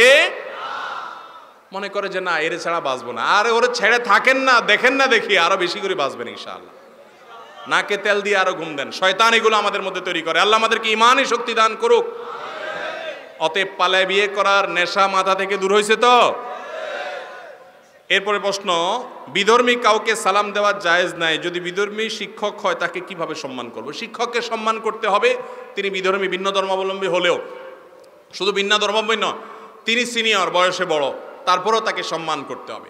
তাকে সম্মানের জন্য যত রকমের সাধারণ অভিবাদন আছে সেগুলো নিবেদন করবেন। গুড মর্নিং, তাকে আপনি ম্যানার্স প্রদর্শনের জন্য যত ভাষা হতে পারে, জেনারেল ভাষা, সেগুলো আপনি তাকে বলবেন। থ্যাংক ইউ স্যার, শুক্রিয়া স্যার, ধন্যবাদ স্যার। তার প্রতি শ্রদ্ধা প্রদর্শন করা, তার জন্য সিট ছেড়ে দেওয়া, তাকে শ্রদ্ধা করা, এই কাজগুলো আপনি করবেন, কোনো অসুবিধা নেই। এগুলো করাতে যায় না, জায়েজ কিছু নাই। কিন্তু তার ধর্মীয় অভিবাদন যেটা, সেটা আবার তাকে দিতে যাবেন না, কারণ সেই ধর্মীয় অভিবাদনটা তার। ধর্মীয় বিষয়গুলোকে আমরা অনেক ক্ষেত্রে আজকাল একেবারে গোলালুর মতো করে ফেলছি, এটা করা উচিত না। ইসলাম অনুযায়ী কতটুকু দাড়ি রাখা সুন্নাত, দাড়ি কতটুকু রাখবেন, এই সম্পর্কে নবী করিম সাল্লাল্লাহু আলাইহি সাল্লামের যতগুলো হাদিস আমরা প্রায় সবগুলো হাদিসের মর্মকথা প্রায় একই। সেটা কি? কোন কোন হাদিসে নবী সাল্লাল্লাহু আলাইহি সাল্লাম বলেছেন আউফিরুল লুহা ওয়াফিরুল লুহা, কোন কোন জায়গায় তিনি বলেছেন আরখুল লুহা, দাড়ি ছেড়ে দাও, দাড়িকে লম্বা করো। এই জন্য দাড়িকে লম্বা করতে হয়, দাড়িকে ছেড়ে দিতে হয়। দাড়ি এটা কাটা ছাটার জিনিস না সাধারণভাবে। তবে বিভিন্ন সাহাবা একরাম থেকে বিশুদ্ধ হাদিসে বর্ণিত আছে যে তারা দাড়ি নিজের থুতনির পরে 1 মুষ্টি ধরার পর অতিরিক্ত যেটা আছে কোন কোন সাহাবী কেটেছেন, এটা বর্ণনা আছে। যার কারণে যদি কাটতে চান এর পরের অংশ কাটতে পারেন, ওগুলো আমাদের মতে। বাট আপনার খোঁচা খোঁচা ছোটোখাটো দাড়ি রাখবেন, এটা দাড়ি রাখার কোনো শুদ্ধ ফরম্যাট না। কিন্তু তারপরেও নাই মামার চাইতে কানা মামা ভালো, অন্তত রাখা তো শুরু করছে আলহামদুলিল্লাহ। একসময় পুরোটা রাখবে আল্লাহ তৌফিক দিলে। যারা সুদের সাথে জড়িত এবং ওয়াজ মাহফিলে টাকা দিয়ে বড় ডোনার সাজে, তাদের দান কতটুকু কবুল হবে? নবী করিম সাল্লাল্লাহু আলাইহি সাল্লাম বলেছেন ইন্নাল্লাহা তাইয়্যিবুন লা ইয়াকবালু ইল্লা তাইয়্যিবা, আল্লাহ পবিত্র, তিনি পবিত্র এবং হালাল ছাড়া কিছু গ্রহণ করেন। অতএব আল্লাহর রাস্তায় দান করলে কোনটা দিতে হবে, হালালটা না হারামটা? 2 নম্বরটা দিলে আল্লাহ তাআলা কবুল করবেন না, জায়েজ হবে না। এরপরে প্রশ্ন হলো, আমরা কি 4 মাযহাব একসাথে অনুসরণ করতে পারবো? না, 4 মাযহাব একসাথে কিভাবে অনুসরণ করবেন? এক মাযহাবে বলবে দাঁড়ায় থাকো, আরেক মাযহাবে বলবে বসে থাকো, দুটো একসাথে কেমনে করবেন? 4 মাযহাব একসাথে পালন করা এটা না যৌক্তিক, না বৈজ্ঞানিক, না এটা সম্ভব। এরপরে প্রশ্ন হলো, স্ত্রী বারবার তালাক দিতে চায়, শরীয়তের সমাধান কি, স্বামী হিসাবে করণীয় কি? এটা তো আগে এক প্রশ্নের উত্তরে বলেছি। কথায় কথায় যে স্ত্রী তালাক চায় সে যেরকম ছোট লোক, কথায় কথায় তালাক দিতে চায় সে স্বামীও ছোট লোক। ঠিক ওই বন্ধুর মতো যে কথায় কথায় কাটতি দেয়। নবী করিম সাল্লাল্লাহু আলাইহি সাল্লাম বলেছেন, আবগাদুল মুবাহ ইলাল্লাহি আত-তালাক। বিভিন্ন হাদিসের খোলাসায় দ্বারা এটি প্রমাণিত, আল্লাহর কাছে সবচেয়ে অপছন্দনীয় বৈধ কাজ হলো তালাক। স্বামী স্ত্রীর মধ্যকার সম্পর্ক ছিন্ন হয়ে যাক, আল্লাহ তাআলা চান না। আমার ব্যক্তিগত অভিজ্ঞতা হলো, বেশিরভাগ মানুষ তালাকের পরে, বিচ্ছেদের পরে 2 মাস পরে হোক আর 2 বছর পরে হোক আর 10 বছর পরে হোক, একটা সময় আয়সা আফসোস করে যে না রে, ভুল করছি, অনেক অসুবিধা ছিল, মনোমালিন্য ছিল, তারপরেও ঘর করা দরকার ছিল মিলেমিশে। কারণ পরের নৌকায় পায়ে দিয়া বুঝে না, আগেরটাই ভালো ছিল। কথা কি বুঝাতে পারছি? এই জন্য কথায় কথায় তালাক চাওয়া এটা জায়েজ নয়। যে মহিলা কথায় কথায় তালাক চায় সে গুনাহের কাজ করে, নাজায়েজ কাজ করে, এবং আল্লাহর রহমত থেকে বঞ্চিত হয় সব মানুষ। 2 সন্তানের জননীকে বিয়ে করেছি, বিয়ের পর জানতে পারি স্ত্রী আমার চাইতে 5 বছরের বড়, শরীয়তের বিধান কি? হাসার কথা না, খুব দরকারি প্রশ্ন। 2 সন্তানের জননীকে বিয়ে করেছেন, আমাদের সমাজে এগুলো হারিয়ে গেছে। কোনো মহিলা তালাক প্রাপ্তা হয়েছে বা স্বামী মারা গেছে, তাকে কেউ বিয়ে করতে, বরং বিয়ে করার জন্য কেউ সৎসাহস দেখালে সমাজের মানুষ খোঁচাখুচি করে। যে বললাম, সমাজের মানুষ ভালো থাকতে দেয় না। আপনি যদি স্যাক্রিফাইস করেন, একজন বিধবাকে বিয়ে করেন, একজন তালাক প্রাপ্তা, হয়তো তার স্বামী খারাপ মানুষ ছিল, আপনি জানেন, তাকে বিয়ে করলেন, তো আপনি নিঃসন্দেহে তাকে স্যাক্রিফাইস করলেন, তাকে বিয়ে করে তার উপকার করলেন, আপনি আল্লাহর কাছে সওয়াব পাবেন। যদি বয়সে বড় হয় কোনো অসুবিধা। খাদিজা রাদিয়াল্লাহু তাআলা আনহাকে আমাদের প্রিয় নবী সাল্লাল্লাহু আলাইহি ওয়াসাল্লাম যখন বিয়ে করেছেন, খাদিজা রাদিয়াল্লাহু তাআলার বয়স আমাদের নবীজির চাইতে বেশি ছিল। অতএব নিজের বয়সের চাইতে বড় স্ত্রী, মানে স্ত্রীর বয়স যদি বেশি হয় তাতে কোনো অসুবিধা নাই। বর্তমান যুবকরা বেশিরভাগ পর্নোগ্রাফিতে আসক্ত, বিষয়ে কিছু বললে ভালো হয়। এই বিষয়ে তো লম্বা ছড়া কথা বলা দরকার, কিন্তু কথা বলার সময় নেই, অনেক রাত হয়ে গেছে, শেষ করতে হবে। পর্নোগ্রাফিতে আক্রান্ত যে সমস্ত তরুণ যুবক ভাইয়েরা, তাদেরকে বলি, এই রোগে যখন মানুষ ঢুকে, এই রোগটা যখন শুরু হয় তখন মানুষ টের পায় না, যখন সর্বনাশ হয়ে যায় তখন টের পায়, এরপর এটা ছাড়া বাঁচতে পারে না। আমি আপনাকে আল্লাহর কসম করে, আল্লাহর শপথ করে বলছি, পর্নোগ্রাফিতে আসক্ত যখন হয়ে যায় মানুষ, চরমভাবে এডিক্টেড হয়ে যায়, এই মানুষগুলো কখনো দাম্পত্য জীবনে এই অপরাধ থেকে সরে আসার ছাড়া কখনো সুখ শান্তি পায় না। এমনকি অনেকে সরে আসতে পারেও না আর সুখ শান্তি পায়ও না। আল্লাহ তাআলা কারোর প্রতি রহম করলে ভিন্ন কথা, আল্লাহ তাআলা ব্যতিক্রম রাখেন, কিন্তু বেশিরভাগ ক্ষেত্রে পর্নোগ্রাফিতে আসক্ত মানুষেরা ওই অবস্থায় বিয়ে শাদী করলেও সুখ বা শান্তি পায় না, অসুখের, অশান্তির সাগরে হাবুডুবু খায়, হারামে আরাম নাই। একটু আগে আমরা বললাম, ভাইরা আমার, নিজের এই ভালোবাসা, প্রেম, এটাকে নিয়ন্ত্রণ করেন। ডক্টর খন্দকার আব্দুল্লাহ জাহাঙ্গীর রাহমাহুল্লাহ একটা কথা বলতেন, ভাই, খুব দামি কথা।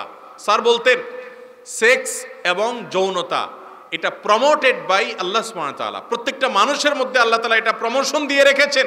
এটা এমনিতেই আল্লাহ তাআলা এটাকে মানুষ মধ্যে আপনার যথেষ্ট পরিমাণে অ্যাক্টিভ করে রেখেছেন। একটা নির্দিষ্ট বয়স হওয়ার পরে সেটা অ্যাক্টিভ এমনি হয়ে যায়। অতএব এটাকে প্রমোশন করতে হয় না, এটাকে কন্ট্রোল করতে হয়। যত বেশি এটাকে আরো খোঁচাখুচি করবেন, প্রমোশন করতে চাইবেন, উত্তেজিত করতে চাইবেন, তত বেশি অ্যাক্সিডেন্ট হবে, বিপথের দিকে যাবে, সুপথে কোনোদিন আসবে না। এই জন্য চোখ সম্পর্কে আল্লাহ জিজ্ঞাসা করবেন, ইন্নাস সামআ ওয়াল বাসারা ওয়াল ফুআদা কুল্লু উলাইকা কানা আনহু মাসউলা। এই চোখ, কান, মুখ সবগুলো সম্পর্কে, অন্তর সম্পর্কে আল্লাহর কাছে জিজ্ঞাসাবাদের মুখোমুখি হতে হবে। চোখ দিয়ে কি করেছেন, কি দেখেছেন? কেউ দেখছে না, আল্লাহ রাব্বুল আলামিন দেখছেন। তার কথা স্মরণ হয়ে এই পাপের পথ থেকে সরে আসেন। নবী করিম সাল্লাল্লাহু আলাইহি ওয়াসাল্লাম তিনি আমাদেরকে বলেছেন, জিনাল আইনি আন নাজার, চোখের জেনা হলো চোখ দিয়ে দেখা। পর্নোগ্রাফি দেখছেন, হারাম জিনিস দেখছেন, আপনি জেনা করছেন চোখ দিয়ে। এই চোখের বিচার আল্লাহ রাব্বুল আলামিন করবেন। আর দুনিয়াতে নগদ বিচার হলো দাম্পত্য জীবনে অশান্তি আপনি পেয়ে যাবেন। হ্যাঁ, যদি আপনি তওবা করে ফিরে আসতে পারেন, একেবারে তবে নাসুহা খাঁটি তওবা করে আসেন, আর ওই পথে না যান, ইনশাআল্লাহ দাম্পত্য জীবনে সুখ আল্লাহ তাআলা দিবেন। আর যদি ওর মধ্যেই ডুবে থাকেন, শান্তি পাবেন না। বুঝাতে পারছি? আল্লাহ তাআলা আমাদের যুবক ভাইদেরকে হিম্মত দান করুন। এখন কথা হলো কিভাবে বাঁচবেন। বাঁচার জন্য কয়েকটা পরামর্শ দেই। নাম্বার 1, যেই মোবাইল থেকে এগুলো দেখার বদভ্যাস তৈরি হয়েছে, প্রথম কথা হলো মোবাইল থেকে সব ডিলিট করে ফেলেন। প্রয়োজনে ফেসবুক আইডি যেখান থেকে সমস্যা হয় সেগুলো সব ডিঅ্যাক্টিভ করে ফেলেন। এরপরও যদি না হয়, আবারও শয়তান আপনারা দিয়ে করায় ফেলায়, একটু অপারেশন করার ডিসিশন নেন। অপারেশনটা কি? খুব সিম্পল। স্মার্টফোন, অ্যান্ড্রয়েড ফোন বিক্রি করে ফেলার, মানুষকে দিয়ে দেন, কারো কাছে জমা দিয়ে দেন, নিয়েন না। একটা বাটনওয়ালা ফোন নেন, কিছুদিন শুধু সেটা ব্যবহার করেন। মরে যাবেন না। ফেসবুক ছাড়া বাঁচবেন, কিচ্ছু হবে না। ইমো ছাড়া বাঁচবেন, কিচ্ছু হবে না। মনে হবে যে এটা ছাড়া বাঁচবো কেমনে, কিচ্ছু না, এটা ছাড়া বাঁচা যাবে। ঠেলা পড়লে মানুষ সব কিছুই পারে। অতএব চেষ্টা করেন, হিম্মত করেন যে কিছুদিন এটার থেকে, বেশি না, 1-2 মাস 3 মাস যদি আপনি এটা থেকে বেঁচে থাকতে পারেন, ইনশাআল্লাহ এই বদভ্যাস এমনিতে দূর হয়ে যাবে। কথা কি বুঝাতে পারছি? এর পাশাপাশি নির্জনতা পরিহার করেন, একাকী থাকবেন না। একাকী থাকলে এই শয়তান এগুলো আনে। এবং সর্বশেষ পরামর্শ হলো, আল্লাহওয়ালা, নেককার, মুত্তাকি, পরহেজগার, ফজর নামাজ জামাতের সাথে পড়ে এরকম মানুষগুলোর সাথে উঠা বসা করেন, তাহলে দেখবেন এই আকাঙ্ক্ষা মন থেকে চলে গেছে। আমাদের মধ্যে সাধারণ মানুষ ঐক্যতার কথা বুঝে, কিন্তু আলেম সমাজ কেন বুঝে না? কেন এই নিয়ে কিছু নসিহত করবেন দয়া করে। আলেমরা ঐক্যের গুরুত্ব বুঝে না, আপনি এটা নিশ্চিত হলেন কিভাবে? কোনো আলেম হয়তো, তার মধ্যে হয়তো ভুল ত্রুটি থাকতে পারে। সব ওলামায়ে কেরামই ঐক্যের ব্যাপারে গুরুত্ব বুঝেন, আলহামদুলিল্লাহ। ওলামারা ঐক্যের গুরুত্ব বুঝেন দেখে বেশিরভাগ ওলামারাই মারামারি কাটাকাটি একজন আরেকজনের সাথে করেন না। 2-4টা ঘটনাকে আপনারা খুব বড় করে দেখেন। আল্লাহ তাআলা আমাদেরকে সবাইকে নিজস্ব চিন্তাধারা, মতপার্থক্য থাকা সত্ত্বেও এক এবং নেক হওয়ার তৌফিক দান করুন, বলুন আমিন। ভাই, এরপরে অনেকগুলো প্রশ্ন আছে, কিন্তু আমার মনে হয় শেষ করা দরকার। রাত কয়টা বাজে? মোবাইলে তো নাই। 12টা বাজে। তাহলে 12টা বেজে গেছে না? আর 12টা বাজানো যাবে না।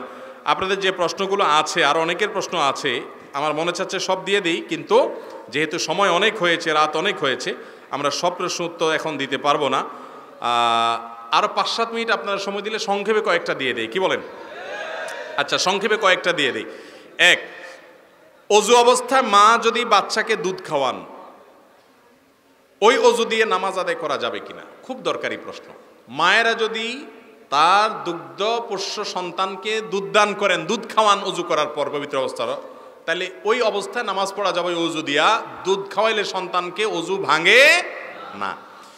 এরপরে প্রশ্ন হলো, সূরা নামাজের মধ্যে যদি 3টা সূরা পড়ি কোনো সমস্যা হবে কিনা? যেমন প্রথম রাকাতে সূরা ফাতিহা, সূরা কাউসার এবং ফালাক, কোনো অসুবিধা নাই। আপনার মনে চাচ্ছে একটু রাকাতটা লম্বা করবেন, আল্লাহর সাথে একটু বেশি সময় কথা বলবেন, সূরা ফাতিহার পরে 3টা 4টা 5টা 6টা সূরা পড়েন, কোনো অসুবিধা নাই।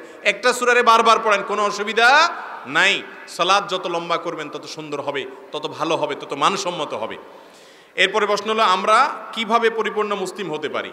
আমরা পরিপূর্ণ মুসলমান হওয়ার জন্য 1 নম্বর, আমাদের ঈমান, আকীদা, বিশ্বাস ঠিক করতে হবে। নাম্বার 2, 5 ওয়াক্ত নামাজকে যত সুন্দর করবেন, ধীরে ধীরে মনোযোগের সাথে পড়বেন, ততই আপনি ভালো মুসলমান হওয়ার পথে আগায় যাবেন।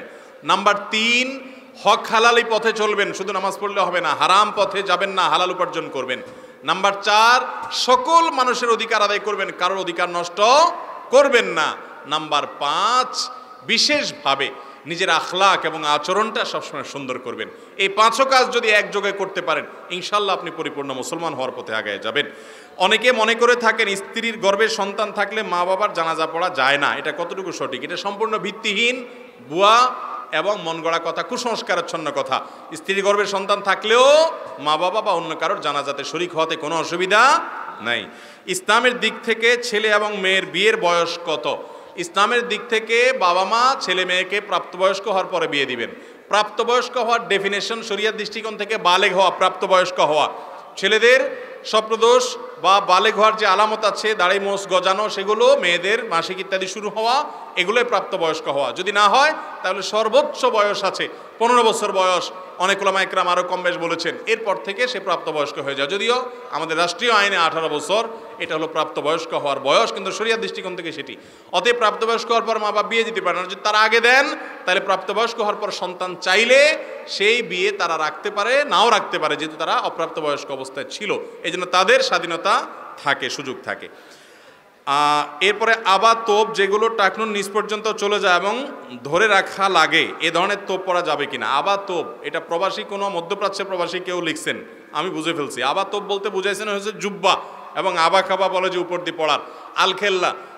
অনেকে মনে করে যে জুব্বা পড়লে বোধহয় টাকনুর নিচে পড়া যায় যাচ্ছে। হুজুরদের জন্য আলাদা ইসলাম না, সবার জন্য এক। জুব্বা যদি টাকনুর নিচে যায় তাহলে সেটা হারাম। অনেকে আছে সৌদি আরব দুবাই থেকে দেশে আসার সময় মাশাআল্লাহ একটা জুব্বা নিয়ে আসে, মসজিদে চলে যায় জুব্বা পরে, বা জুব্বা পরছেন ভালো কথা, কিন্তু টাকনুর নিচে গেলে সেটা কি হবে? হারাম হবে। অতএব মিডল ইস্ট থেকে আসার সময় একটা জুব্বা নিয়ে আসলেই হবে না ভাই, জুব্বার সাইজ দেখে আনতে হবে যাতে টাকনুর উপরে অবশ্যই থাকে। আপনারা যারা মিডল ইস্টে যান, সৌদি আরব যান, দেখেন সৌদিয়ানরা এই কাম করে, তারা করলে কি জায়েজ হয়ে যাবে? হারাম, সবার জন্য হারাম। পাগড়ি লাগিয়ে সালাত আদায় করলে কি বেশি সওয়াব পাওয়া যায়? পাগড়ি পরে সালাত আদায় করলে 70 গুণ বেশি সওয়াব হয়, এরকম একটা বর্ণনা আছে, কিন্তু বর্ণনাটি বিশুদ্ধ না, বিশুদ্ধতার মানদণ্ডে উত্তীর্ণ না। ভয়ঙ্কর রকমের দুর্বল অনেকগুলো হাদিস আছে এই বিষয়ে। অতএব পাগড়ি পরে সালাত আদায় করলে, নামাজ পড়লে সওয়াব বেশি হবে, এটি বিশুদ্ধ কোনো হাদিস দ্বারা প্রমাণিত নয়। অসুস্থ থাকলে কি বসে নামাজ পড়া যাবে কিনা? যে দাঁড়ায় বসতে নামাজ পড়তে পারছেন না তিনি বসে নামাজ পড়তে পারবেন। দাঁড়ানোর কোনো ক্ষমতা নাই, দাঁড়ালে কষ্ট হয়, রুকু সিজদা করতে পারে না, অনেক বেশি ব্যথা, অসুস্থ হয়ে যায়, তিনি বসে নামাজ পড়তে পারেন। আমি দীর্ঘদিন একটি মেয়ের কাছ থেকে অবহেলার শিকার, আমার করণীয় কি? বর্তমানে আমি বেঁচে থাকতে খুব কষ্ট হচ্ছে। যে ভাই এই প্রশ্ন করেছেন, সিরিয়াসলি আমি তাকে উত্তর দিচ্ছি, শুনেন। এরকম প্রশ্ন অনেক যুবকদের এবং অনেক মেয়েদের, যে আমি যাকে ভালোবাসি, মানে অবৈধ প্রেম, অবৈধ সম্পর্ক আছে, সে আমাকে অবহেলা করছে, আমি কষ্ট পাচ্ছি, আমার জীবন শেষ হয়ে যাবে। অনেক বেকুব আছে, নির্বোধ আছে, তার যার সাথে অবৈধ সম্পর্ক আছে সে তাকে ইগনোর করছে, আরেকজনের হাত ধরছে, এই জন্য দুঃখের চোটে সে বলে আর বিয়ে করবো না, সে গলায় ফাঁস দিব। আমি বলি আপনার উচিত একসঙ্গে দুইটা বিয়ে করা, কারণ আপনি যাকে মনে করছেন সে আপনার ভালোবাসার মানুষ, সেই লোকটা যখন আপনাকে ছাড়া আরেকজনের হাত ধরতে পারছে, আপনিও ব্যাটাগিরি দেখানো উচিত। বুঝেন নাই কথা? যে আপনি যাকে ভালোবাসা দিছেন, হোক অবৈধ ভালোবাসা, ভালোবাসছেন যারে, সে যখন আপনারে ছেঁকা দিছে, তাহলে বুঝতে হবে আপনি অপাত্রে ভালোবাসা দিছেন, আল্লাহ বাঁচাইছে আগে ভাগে। বিয়ের পরে এটা ডাইনে বামে যাইতো, তার আগে ভাগে চলে গেছে, ভালো হয়েছে। অতএব ডিপ্রেশনে ভোগে এটা বেকুব ছেলে মেয়েরা, কোনো বুদ্ধিমান ছেলে মেয়ে ডিপ্রেশনে ভুগতে, যে আগে ভাগে ওর পথ ধরছে, ভালো হয়েছে, আল্লাহ আমার হেফাজত করছে, আমি অজাগায় গেছি। বুঝতে পারছেন কথা? আরো বেশি করে এর দেখা দেখা বিয়ে করবেন। বিবাহের ক্ষেত্রে মহারণা পরিশোধ করার সিস্টেম কি? অনেকে 5 লক্ষ টাকা মহারণা নির্ধারণ করে উসুল আদায় করে মাত্র 2 লক্ষ টাকা, এক্ষেত্রে তার বিয়ে জায়েজ হবে কিনা? খুব দরকারি প্রশ্ন। বিয়ের ক্ষেত্রে যা মহারণা ধার্য করবেন তা পরিশোধ করবেন। আদায় যদি করে থাকেন লিখতে পারেন, ঠিক আছে নগদ 2 লাখ দিলাম, বাকিটা পরে দেব। কিন্তু আদায় লামসাম কিছু হয়তো করলেন, আন্দাজে ধরে দিলেন মোটা একটা ফিগার, গুনাহ হবে, মেয়েদের অধিকার নষ্ট করা হবে। আল্লাহ বলেছেন ওয়াতুন নিসা সাদকাতিহিন্না নিহলা, মেয়েদের মহারণা তোমরা আদায় করে দিবে, তাদের প্রাপ্য, না দিলে গুনাহ হবে। অতএব ধানায় পানায় করবেন না। বেশিরভাগ ক্ষেত্রে যে উসুল লেখে এখানে 2 নম্বরই হয়। স্বর্ণ থাকে 20,000 50,000 টাকার, বল লেখে যে 1 লাখ টাকা উসুল, আছে না নাই? এই ছোট লোককে বিয়ে করতে বলছে কি মহারণার টাকা না থাকলে? বউয়ের সাথে বাটপারে চিটারি করতেছেন আপনি, কেমন ছোট লোক? এটা উচিত না। যা দিচ্ছেন এটাকে উসুল লিখতে পারেন, অসুবিধা নেই, কিন্তু যেটা অনুসুল সেটা আবার পরে দিতে হবে। অনেক সময় দেখা যায় বিয়ের বয়স 30-40 বছর হয়ে যায়, আর দেওয়ার খোঁজ খবর নাই, এগুলো উচিত না। শেষ প্রশ্ন, মানুষ মারা গেলে অনেকে 3 দিন 5 দিন 10 দিন পরে খাওয়ায়, এটা শরীয়তে জায়েজ আছে কিনা? বাইরে বিয়ের পরে 5 দিন 10 দিন 40 দিন 20 দিন এরকম বিভিন্ন খাবার অনুষ্ঠান করে, এগুলো শরিয়ার কোনো নির্দেশনা নয়। দিনক্ষণ ঠিক করে বিভিন্ন রকমের খাবারের আয়োজন করাটাকে অনেকে মুর্দার জন্য, আমাদের জন্য অবশ্য পালনীয় করণীয় মনে করে, এটি উচিত কাজ না, এটি সুন্নাহসম্মত কোনো আমল না। শ্রাদ্ধ, আমি সবসময় বলি শ্রাদ্ধ, তালিব বছর অপলাকার দর পঠে পিঠে বড় ধ লিখে গুগলে সার্চ দিবেন, সার্চ রেজাল্ট আসলে এরপরে দেখবেন যে এটা হিন্দু ধর্মাবলম্বী ভাইদের একটা ধর্মীয় বিশ্বাস থেকে তারা করে যে মানুষ মারা গেলে আত্মীয় স্বজন এলাকাবাসীকে না খাওয়ালে তাকে স্বর্গে নাকি খানা দেওয়া হয় না। এটা ইসলামের কোনো নির্দেশনা, ওইটা আমাদের সমাজে ব্যাপকভাবে মানুষের মধ্যে প্রচলিত। তবে হ্যাঁ, মুর্দার তরফ থেকে আপনি আত্মীয় স্বজন গরিব দুঃখীকে দান যেমন করতে পারেন, খাবারও দিতে পারেন, কিন্তু দিনক্ষণ ঠিক করে তারপরে এরকম খাবারের আয়োজন করাটাকে, জিয়াফত দেওয়াটাকে, খরচ করা ইত্যাদি বলে অনেক এলাকাতে এগুলো করাটাকে যে সিস্টেম এবং এটাকে একটা প্রথা বানিয়ে নিয়েছি আমরা, এটা ইসলামের কোনো নির্দেশ না। বরং যেই লোক মারা যায় তার আত্মীয় স্বজনকে এলাকাবাসী খাওয়াইতে হয়। আমরা উল্টা তাদেরকে হয়তো অল্প স্বল্প খাওয়াই, এরপরে তাদের কাছে যায় পুরো এলাকাবাসী গরু ছাগল আদায় করি। ঠিক না বে ঠিক? এটা অন্যায়, এটা অবিচার, কিন্তু আমাদের দেশে ঘরে ঘরে হয়। না খাওয়াইলে বলে কি মানুষটা ছেলে মেয়ে রেখে গেল, কারোর হাত ধোয়ায় নাই, সমালোচনা করে। ঠিক না বে ঠিক? যত সমালোচনা করে করুক, তারপরও বিদআত করা যাবে না। নামাজ পড়ার সময় সূরা ফাতিহা জোরে আমিন বলা কতটুকু যৌক্তিক? সূরা ফাতিহার পরে আমিন জোরে বলবেন না আস্তে বলবেন, এ নিয়ে দুই রকমের হাদিসই মুহাদ্দিসিনে কেরাম বর্ণনা করেছেন। এই জন্য ফোকাহে কেরামের মধ্যে দুই রকমের মতই আছে। বিধায় এটা নিয়ে কামড়াকামড়ি, মারামারি, ঝগড়া ফাসাদ করা উচিত না। বিশেষ করে যদি কোনো জায়গায় আমিন জোরে বলার কারণে আশেপাশে মানুষ বিরক্ত বোধ করে, অসুবিধা ফিল করে, আপনাকে বাধা দেয়, তো আমিন জোরে বলার কথা যে ওলামা একরাম, ফোকাহে একরাম বলেন, তারাও জোরে আমিন বলাটাকে ফরজ বা ওয়াজিব বলেন না। অতএব কামড়াকামড়ি করে হলেও, ঝগড়া করে হলেও, মারামারি করে হলেও, অন্যকে উত্ত্যক্ত করে হলেও, সে যৌক্তিক কারণে উত্ত্যক্ত হচ্ছে না হচ্ছে পরের কথা, তার অসুবিধা হচ্ছে, সে বাধা দিচ্ছে, তারপরেও এটা করার মতো মানসিকতা যেমন থাকা উচিত না। আবার জোরে আমিন বলার কথা হাদিসে আছে, এটা কোনো মন গড়া কথা নয়। অতএব সেই হাদিস, সে ফোকাহে একরামের মতের উপরে আমল যদি কেউ করে, তাকে মসজিদ থেকে বের করে দেওয়া অধিকার কারোর নাই। মসজিদ আল্লাহর ঘর। সুদখোর মসজিদে নামাজ পড়তে পারে? আপনাদের এলাকার সুদখোররা সব মসজিদের বাইরে নামাজ পড়ে? ঘুষখোর সব মসজিদের বাইরে নামাজ পড়ে? সব 2 নম্বর মানুষ মসজিদে নামাজ পড়তে পারে? একটা হাদিসের উপরে আমল করে বেচারা জোরে আমিন বলছে, এই জন্য তারা বাইর করে দিবেন? এটা জায়েজ আছে? কিন্তু তাই বলে শান্তি সম্প্রীতি বিনষ্ট করা, এটা কোনো পক্ষের জন্য জায়েজ না। আল্লাহ আমাদেরকে বুঝার তৌফিক দান করুন। জাযাকুমুল্লাহু খায়রা ওয়া আখিরু দাওয়ানা আলহামদুলিল্লাহি রাব্বিল আলামিন।